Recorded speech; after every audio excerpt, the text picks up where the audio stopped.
తాకట్టులో ఉన్న బంగారాన్ని విడిపించి ఆ రోజు ఆన్లైన్ ధరకే కొంటుంది కొమ్మూరి గోల్డ్. నమస్కారం, వెల్కమ్ టు సుమన్ టీవీ. నేను గీతాంజలి. ప్రస్తుతం మనతో పాటు ప్రముఖ జ్యోతిష్య పండితులు, శ్రీచక్ర పీఠం వ్యవస్థాపకులు, సుమన్ టీవీ ప్రేక్షకులందరికీ ఎంతో సుపరిచితులైన బ్రహ్మశ్రీ ప్రదీప్ జోషి గురువు గారు ఉన్నారు. వారితో మాట్లాడదాం. గురుగారు నమస్కారం అండి. శ్రీమాత్రే నమః. ఏమనుకోవాలంటే ఒక ప్రశ్న, 2026 మన సంవత్సరాది కాదు ఖచ్చితంగా, కానీ చాలా మందికి ఆ కోరిక ఉంటుంది. ఇయర్ ఎండింగ్ అయిపోయింది, 2026 ఎలా ఉంటుందో. ఇలా అనుకోవడానికి కూడా కారణం ఏంటంటే 2025 చూసాం కాబట్టి ఇంకా ఎలా ఉండబోతోందో అనే ఒక భయం అనేది వెంటాడుతూ ఉంది. అసలు ఎలా చూడాలి 2026? మీరేం చెప్తారు? ముందుగా మీ మాటలు వినాలని అనుకున్నాను నేను. ఎందుకంటే ఎన్ని ప్రెడిక్షన్స్ ప్రతిదీ నిజం అవుతూ వచ్చాయి. కొన్ని జాగ్రత్తలు తీసుకున్న వాళ్ళు ఉన్నారు, అందులో మేము ఉన్నాము. కొంతమంది తీసుకోలేక ఇబ్బంది పడిన వాళ్ళు ఉన్నారు. ఇలా ఎన్నో మాకు ముందుగానే సూచిస్తూ ఉంటారు మీ అనుభవంతో. మరి 2026ని ఎలా చూడాలంటారు? ఏం జరగబోతుంది, ఎలా ఉండబోతోంది అంటే? శ్రీ గురుభ్యో నమః. శ్రీమాత్రే నమః. సందర్శనం వితనుతే పితృదేవనృణాం మాసాబ్దవాసరదళైరథవోర్ధ్వగం యత్ సవ్యం క్వచిదుపైత్యపసవ్యమేకం జ్యోతిఃపరం దిశతు వత్స్వమితాం శ్రియం నః. అచింత్యావ్యక్తరూపాయ నిర్గుణాయ గుణాత్మనే సమస్త జగదాధారమూర్తయే బ్రహ్మణే నమః. శ్రీమాత్రే. 2026 బాగా గుర్తుపెట్టుకోండి. 2026వ సంవత్సరము నేను లాస్ట్ టైం కూడా చెప్పాను, ఈ విశ్వావసనామ సంవత్సరం 2025 జడ్జిమెంట్ ఇయర్ అని చెప్పాను. జడ్జిమెంట్ ఇయర్ అయిపోయింది. అందుకే 2025లో పెద్ద యుద్ధాలు జరిగాయి, పేలుళ్ళు జరిగాయి, దుర్మార్గులు చాలామంది చనిపోయారు. తర్వాత ఎంతో జలప్రళయాలు జరిగాయి, యాక్సిడెంట్లు అయ్యాయి, అన్నీ అయ్యాయి. ఓకే, సో కొన్ని మంచి కూడా జరిగాయి. 2026వ సంవత్సరము ఇది న్యూ జనరేషన్ ఇన్నోవేటివ్ ఇయర్. కంప్లీట్గా new generation and innovative year అవుతుంది 2026. ఇకపై చాదస్తాలు మానుతేనే, చాదస్తాలు మానాలి, ప్లస్ అప్గ్రేడ్ అవ్వాలి. కాలానికి అనుగుణంగా మనిషి మారాలి. కాలానికి అనుగుణంగా మనిషి మారాలి, ఆలోచన విధానం మారాలి, తీరుతెన్నలు మారాలి. మారుతేనే వాళ్ళకి లైఫ్ ఉంటుంది, మారని వాళ్లకు లైఫ్ ఉండదు. మార్పుకి సిద్ధం అవ్వండి. It's time for the infinity. Infinity అంటే ఇంకా అద్భుతాలు జరిగే సమయం ఇది. కొత్త కొత్త ఆవిష్కరణలు మొదలయ్యే సమయం 2026. బాగా గుర్తుపెట్టుకో. ఇందులో ప్రప్రథమంగా మీ అందరికీ చెప్పేది ఏంటంటే ఫినాన్స్, డబ్బు. ఎందుకోసమంటే ధనం మూలం ఇదం జగత్. డబ్బే అందరికీ చాలా కీలకము. డబ్బే శాసిస్తుంది, మనీ శాసిస్తుంది ఈ సంవత్సరంలో. ప్రతి జీవితంలోనూ అందరిలోనూ మనీ శాసిస్తుంది. కానీ ఇప్పుడు డబ్బు యొక్క రూపము, తీరుతెన్నలు మారుతుంటాయి. అది బాగా గుర్తుపెట్టుకోండి. ఇది నేను చెప్తే ఆశ్చర్యపోతారేమో, కానీ ఫ్యూచర్ జరిగేది ఇదే. డబ్బు తీరుతెన్ను మారబోతుంది. ఇకపై ఈ 2028 నుంచి కరెన్సీస్ చలామణిలోకి పెద్దగా ఉండవు. అంటే జనరల్ పబ్లిక్లో కనబడడానికి ఉంటుంది. అంటే ఇప్పుడు గుర్తుపెట్టుకోండి, కరెన్సీ చలామణి చేసేవాళ్ళు కామన్ మ్యాన్లు మాత్రమే. ఎవరైతే కరెన్సీని చలానలో పట్టుకోరో, అసలు పట్టించుకోరో, వాళ్ళు రిచ్ పర్సన్స్ అవుతారు. అర్థమవుతుందా? ఈ కరెన్సీకి ఎవరైతే ఎక్కువగా వాల్యూ చేసి ఈ కరెన్సీని ఎక్కువగా ట్రాన్సాక్షన్కి దాచిపెట్టుకుంటారో వాళ్ళు కామన్ మ్యాన్ కింద మిగిలిపోతారు. ఈ కరెన్సీని కన్వర్షన్ చేసుకొని ఎవరైతే బంగారం రూపంలో ఉంచుకుంటారో వాళ్ళే శ్రీమంతులు అవుతారు. గుర్తుపెట్టుకోండి. భవిష్యత్తులో రియల్ ఎస్టేట్లో కానీ, పెద్ద పెద్ద దాంట్లో కానీ, ఇకపై ఇన్కమ్ ట్యాక్స్ వాళ్ళు కానీ, ఈడీ వాళ్ళు కూడా ఎంత కష్టపడ్డా పట్టుకోలేరు. ఇంకా దుర్మార్గుల్ని పట్టుకోలేరు. ఎందుకోసమంటే రాహుగ్రహము శతభిష నక్షత్రం లోపలికి ఎంటర్ అయ్యాడు. నెక్స్ట్ ఇయర్ని రూల్ చేసేది ఇద్దరు. ఫస్ట్ హాఫ్ మొత్తం రాహు రూల్ చేస్తాడు, సెకండ్ హాఫ్ గురువు రూల్ చేస్తాడు. ఇది బాగా రాసి పెట్టుకోండి. చాలా ఫ్రీగా చెప్తున్నాను, నేను ఏది ఫ్రీగా చెప్పను, ఏదో మా గీతాంజలి గారు అడిగారు కాబట్టి మీ అందరికి కూడా ఫ్రీగా చెప్తున్నాను. ఇంకా గురుగారు ఇది మాత్రం ఎందుకోసం అంటే బంగారం గురించి కూడా నేను చెప్పా. దీపావళి వరకు బంగారం 1,25,000 అవుతుందని చెప్పాను, అయ్యింది. చూస్తూనే ఉన్నాం. ఇప్పుడు కూడా నేను చెప్పేది ఏంటంటే జనవరి నుంచి జూలై వరకు, జనవరి అంటే మోస్ట్లీ డిసెంబర్ 24వ తారీఖు నుంచి అనుకోండి, కాదు నవంబర్ 24వ తారీఖు, నవంబర్ 24వ తారీఖు నుంచి ఆల్మోస్ట్ జూలై వరకు రాహు శతభిష నక్షత్రంలో ఉంటాడు, కుంభరాశి లోపలికి ప్రవేశించాడు. కాబట్టి డిజిటల్ కరెన్సీ బాగా పెరిగిపోతుంది. అందరి దగ్గర డిజిటల్ కరెన్సీ ఉంటుంది. ఏముంటుంది? డిజిటల్ కరెన్సీ ఉంటుంది. ఇప్పుడు ఉదాహరణకి మీరు ఒక పంట పండిస్తున్నారు, మీ దగ్గర ఒక వ్యాపారం ఉంది, నా దగ్గర ఒక వ్యాపారం ఉంది. మన ఇద్దరి మధ్యన ఒక ట్రాన్సాక్షన్ జరగాలి. ఏ ట్రాన్సాక్షన్ జరిగినా గవర్నమెంట్ తెలిసిపోతుంది, ట్యాక్స్లు అవుతాయి. గవర్నమెంట్కి తెలియదు, మీకు నా వల్ల ప్రయోజనం జరుగుతుంది, నాకు నీ వల్ల ప్రయోజనం జరుగుతుంది, వస్తు మార్పిడి జరిగిపోతుంది. దానికి నేను డిజిటల్ కరెన్సీ నీకు ఇస్తాను, మీరు నాకు డిజిటల్ కరెన్సీ ఇస్తారు, ట్రాన్సాక్షన్ క్లోజ్. కాబట్టి వచ్చే సంవత్సరము భారతదేశానికి ఆర్థిక మాంద్యం ఏర్పడబోతుంది. భారతదేశంలో ఆర్థిక మాంద్యం ఏర్పడబోతుంది. విపరీతమైన డిజిటల్ కరెన్సీ పెరుగుతుంది, యుఎస్డిటీస్, యుఎస్ డాలర్ పెరుగుతుంది. ఇప్పుడే గనక భారతదేశం మెలకు ఉండి స్టేబుల్ కాయిన్ కనుక రిలీజ్ చేయలేకపోతే రేపు భారతదేశం ఆర్థిక మాంద్యాన్ని ఎదుర్కొంటుంది. ఎందుకోసమంటే ట్రాన్సాక్షన్స్ అఫీషియల్గా జరగకపోతే నీకు ట్యాక్స్లు ఎక్కడికి నుంచి వస్తాయి? రావు కదా. అందరు డిజిటల్ కరెన్సీకి వెళ్ళిపోతున్నారు, ఎక్కడ వస్తుంది? ఏమీ రాదు.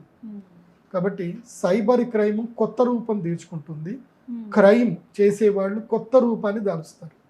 వాళ్ళని ఎవరు పట్టుకోలేరు. ఇంకా బ్లాక్ చైన్ మార్కెట్లో ఉంటారు. బ్లాక్ చైన్లో ఏం లేదు. ఇప్పుడు బిట్ కాయిన్ ఏదైతే ఒకటి ఉందో, ఇప్పుడు మనం బిట్ కాయిన్ అని ఒకటి ఉంది.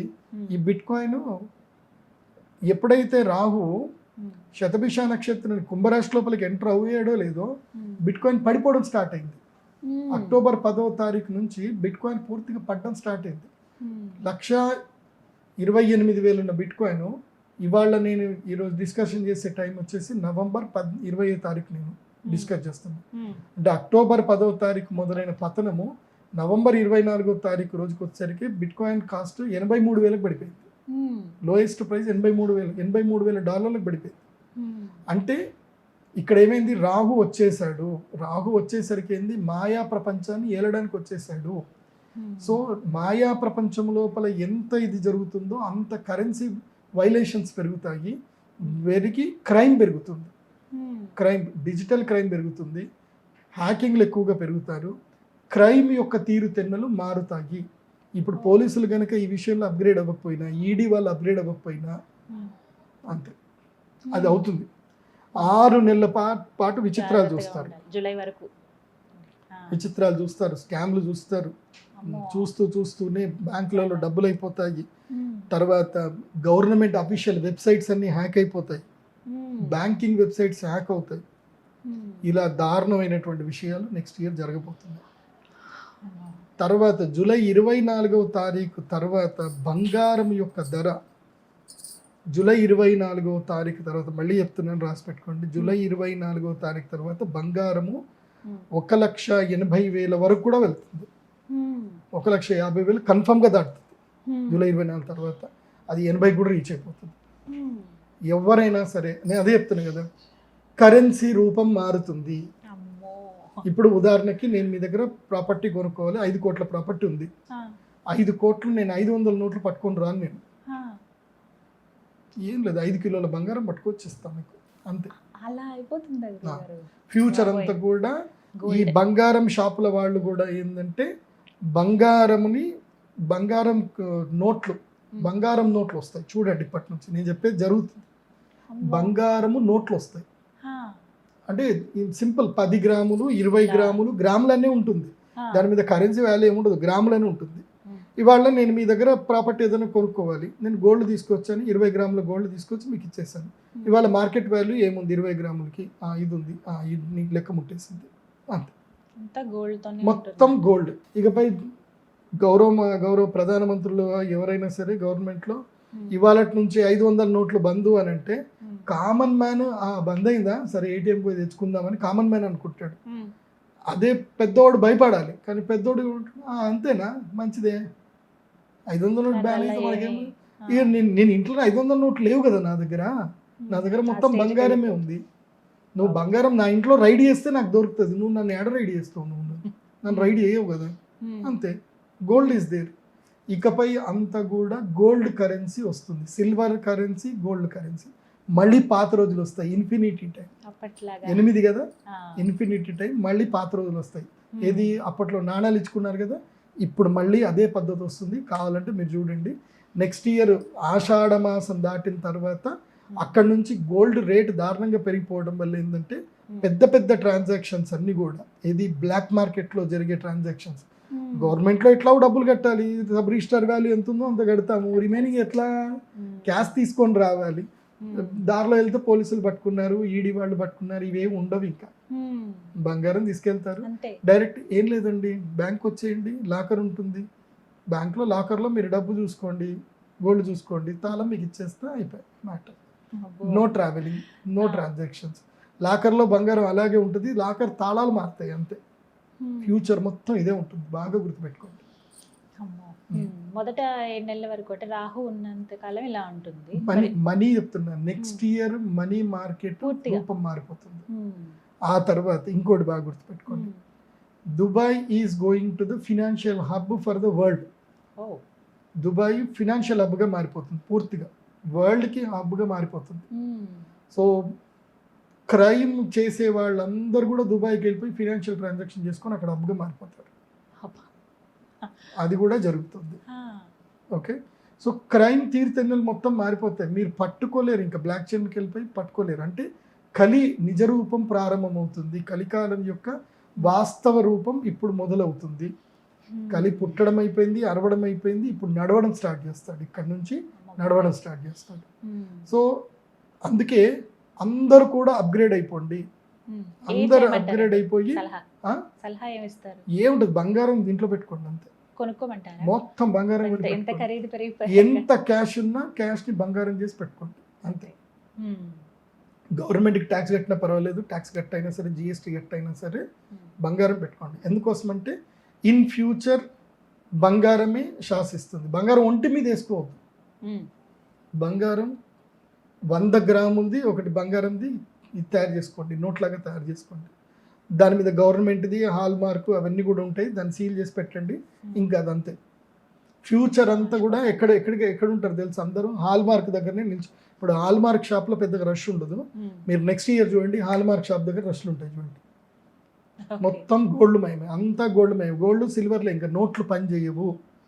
డిజిటల్ కరెన్సీ గోల్డ్, సిల్వర్, ఇది బాగా గుర్తుపెట్టుకోండి. నెక్స్ట్ ఆ తర్వాత వచ్చే రూపం ఏంటంటే వైద్యం. వైద్య శాస్త్రములో మార్పులు వస్తాయి, అద్భుతమైన మార్పులు వస్తాయి. మంచి మార్పులు వస్తాయి, మంచి మార్పులు వస్తాయి. అందులో ఇక దొంగలు ఉంటారు కదా. ఇప్పుడు వైద్య శాస్త్రములో జనాలకు మంచి జరగాలని కోరుకునే డాక్టర్లు ఎంతమంది ఉన్నారో, వీళ్ళు దరిద్రులు ఎంత నష్టపోతే నాకు అంత లాభం వస్తుంది అనేటోళ్ళు అనుకునేటోళ్ళు కూడా బోలెడు ముందు ఉంటారు. అబ్బా ఎవరికి రోగాలు రావట్లేదు, కొత్త రోగాలు వస్తే నాకు నేను ప్లాట్ కొనుక్కుందాం అనుకుని మీద ఒక 2 ఫ్లోర్లు వేద్దాం అనుకుంటున్నా, కొత్త రోగం వస్తే వేసుకోవచ్చు అనుకునే వాళ్ళు కూడా కొంతమంది ఉంటారు. సరే, అది వైద్యో నారాయణో హరిహి అన్నారు, వాళ్ళకి నేను అట్లాంటిది అయితే అన్నాను. కానీ విషయం ఏంటంటే ఇక్కడ నుంచి నానో టెక్నాలజీ వైద్య రంగం లోపలికి పూర్తిగా ఎంటర్ అవుతుంది. నానో టెక్నాలజీ ఎంటర్ అయిపోతుంది. ఇకపై యాంజియోగ్రాములు చేయాలన్నా ఏం చేయాలన్నా పెయిన్లెస్ యాంజియోగ్రామ్లు అవుతాయి, పెయిన్లెస్ స్టిచెస్ అవుతాయి. సో లోపల ఇప్పుడు కొలనోస్కోపీ అని ఏం జరిగినా సరే చిన్న చిన్న రోబోలు వస్తాయి. ఇక్కడ నుంచి చిన్న రోబోలు వస్తాయి. సో ఫ్యూచర్లో అది రాబోతుంది. సో ఎందుకోసం అంటే రాహువు ఎప్పుడైతే వస్తాడో ప్రపంచంలో మాయాశక్తులు బాగా పెరుగుతాయి. మాయాశక్తులు పెరిగి వైద్య రంగంలో నానో రోబోట్స్ వస్తాయి. దానివల్ల చాలా అద్భుతాలు జరుగుతాయి. ఇక్కడ నుంచి ఫ్యూచర్ అంతా కూడా ఏఐ అండ్ రోబోట్స్ ఇక్కడ నుంచి ఏలడం స్టార్ట్ అవుతుంది. ఇంకో 10 ఏళ్లలో మొత్తం మారిపోతుంది కంప్లీట్గా, బా. థియరీస్ అని మారిపోతాయి. ఇది అయిపోయిందా, నెక్స్ట్ రెవల్యూషన్ ఉంది. ఎందుకోసం అంటే ఆ. ఐఎమ్ నాట్ నార్మల్ ఆస్ట్రాలజర్, నేను I'm upgrading We astrologer. know that, yes. ఎందుకోసం అంటే నేనే ఆ కంపెనీకి 850 కోట్ల కంపెనీకి నేనే పోయి పూజ చేయించి వచ్చిన. ఆ కంపెనీకి I'm also one of the partner in that company. ఇక్కడనే మన హైదరాబాద్లోనే స్టార్ట్ చేస్తున్నాను. అగ్రికల్చర్ ఇండస్ట్రీలో ఫ్యూచర్ రెవల్యూషన్ వస్తుంది. Agriculture industry future robo revolution వస్తుంది. అగ్రికల్చర్లో ఎలా అంటారండి, ఎలా చూడొచ్చు? ఇప్పుడు ఏం లేదండి, ఒక 100 ఎకరాలు ఉందనుకోండి, 100 ఎకరాలకి మీరు ఏం చేయాల్సిన అవసరం లేదు. ఒక 10 రోబోలు ఉంటాయి, 10 రోబోలు, 4 డ్రోన్ కెమెరాలు ఉంటాయి. ఓకే, నీ పొలానికి మొత్తం అవే చేస్తాయి, ఫెన్సింగ్ మొత్తం అవే చేస్తాయి, రోబోలే పని చేస్తాయి. లేబర్ రోబోస్ రాబోతున్నాయి. But okay. చాలా మందికి సో మీరు పొలానికి మొత్తం చేసేసి కామ్గా మీరు పంట వేయాలి అని చెప్పి మీరు కంప్యూటర్లో ఆర్డర్ ఇస్తే అక్కడ ఉండే ధాన్యాలు తీసుకెళ్తాయి, ఆ మిషన్ పోతుంది, మొత్తం పొలం దున్నుతుంది, అవే ధాన్యాలు ఇస్తాయి, అదే స్విచ్ నొక్కుంటుంది, వాటర్ ఆన్ అవుతాయి, క్రాప్ అదే పెరుగుతుంది. ప్లస్ డ్రోన్ కెమెరాలు వస్తాయి, ఈ డ్రోన్ కెమెరాలు వచ్చి మొత్తం క్రాప్ నంత అబ్జర్వేషన్ చేస్తాయి, స్కానింగ్ చేస్తాయి, ఎప్పటికప్పుడు ఏ స్కాన్ చేస్తుంది, ఏ పురుగులు వచ్చినాయి, ఏం వచ్చినాయి, ఏ మందు వేయాలని ఆటోమేటిక్గా అది రిలీజ్ అవుతుంది, డ్రోన్లో నిండిపోతుంది, డ్రోన్ వెళ్ళి స్ప్రే చేసి వస్తుంది, మళ్ళీ అదే మిషన్ క్రాప్ చేస్తుంది, మిషనే ప్యాక్ చేసి పెడుతుంది. అంత దాకా ఇది ఆల్రెడీ ఇప్పుడు నడుస్తుంది, చైనాలో ఇది ఆల్రెడీ స్టార్ట్ అయింది. ఇంకా మన ఇండియాకి రావడానికి ఇంకో 30 ఏళ్ళు పడుతుంది అండి. కాకపోతే ఏంటంటే రెవల్యూషన్ అయితే ఈ సంవత్సరం నుంచి revolution start, robo revolution start అవుతుంది. సో హ్యూమన్ ఇంటరప్షన్ తగ్గిపోతుంది. నష్టమే కదండి అలా అయితే. నష్టమే మరి, సింపుల్ చెప్తున్నాను. ఈ సీక్రెట్, ఇది ఏదైతుందో ఈ రహస్యం మీరు తెలుసుకోకపోతే మీ జీవితంలో ఎవరు బాగుపడరు. Government create money to make people labour. జనాలతోటి పని చేయించాలి, జనాల మధ్య ట్రాన్సాక్షన్ జరగాలి. గవర్నమెంట్ అనేది ఉండాలి, శాసించాలి. కావాలంటే గవర్నమెంట్ డబ్బులు ప్రింట్ చేస్తుంది, వాళ్ళు డబ్బులు తయారు చేస్తున్నారు, మీరు ఆ డబ్బుకు వాల్యూ ఇస్తున్నారు. అర్థమవుతుందా? మీరు పేపర్కి వాల్యూ ఇస్తున్నారు, పేపర్కి వాల్యూ ఇస్తున్నారు. ఎందుకోసం అంటే బికాస్ ఆఫ్ గవర్నమెంట్ అది ప్రింట్ చేస్తుంది కాబట్టి, గవర్నమెంట్ దానికి అధికార ముద్రిస్తుంది కాబట్టి. అర్థమవుతుందా? గవర్నమెంటే లేదు, గవర్నమెంట్తో సంబంధం లేకుండా ఒక మిషన్ ముద్రలు ఒక డాలర్ తయారవుతుంది, ఒక డిజిటల్ కరెన్సీ తయారవుతుంది. గవర్నమెంట్ ప్రమేయం లేదు. చిన్న కమ్యూనిటీస్లోనే వాళ్ళే ట్రాన్సాక్షన్ చేసుకుని నడిపించుకుంటే గవర్నమెంట్ ఎటుపోతుంది? గవర్నమెంట్ ఉండదు, ఇంకా ఫ్యూచర్లో గవర్నరెన్స్ ఉండదు దానికి. ఇది ఇక్కడ నుంచే బిగినింగ్ స్టార్ట్. ఫ్యూచర్లో ఇది కూడా చెప్తున్నా, ఇప్పుడు ఏదైతే ఈ సిచ్యువేషన్ జరిగిందో, గురుగ్రహం ఎప్పుడైతే గురుగ్రహము కర్కాటక రాశి లోపలికి ఎంటర్ అయ్యాడు, రాహువు ఇక్కడ ఉన్నాడు అంటే షష్టాష్టకాలు అయ్యాయి. రాహువుకి గురువుకి షష్టాష్టకాలు అయ్యాయి. షష్టాష్టకం వల్ల ఏం జరుగుతుంది అని అంటే 5 ఫినాన్షియల్ రెవల్యూషన్స్ వస్తాయి, జంజీ రెవల్యూషన్స్ వస్తాయి, గవర్నమెంట్స్ పడిపోతాయి, డిజిటల్ కరెన్సీ పెరిగిపోతుంది. సో మళ్ళీ ఏమైపోతుందంటే పాతకాలంలాగా చిన్న రాజ్యాలు ఏర్పడతాయి, చిన్న కమ్యూనిటీ, రోగాలు పెరిగిపోతాయి, తర్వాత రోగాలు వస్తాయి. అది కూడా చెప్పాలి. ఇంకా తర్వాత ఈ మైక్రోబయాలజీ ఎంతైతే ఇంప్రూవ్మెంట్ అవుతుందో రోగాలు కూడా అంత పెరుగుతాయి.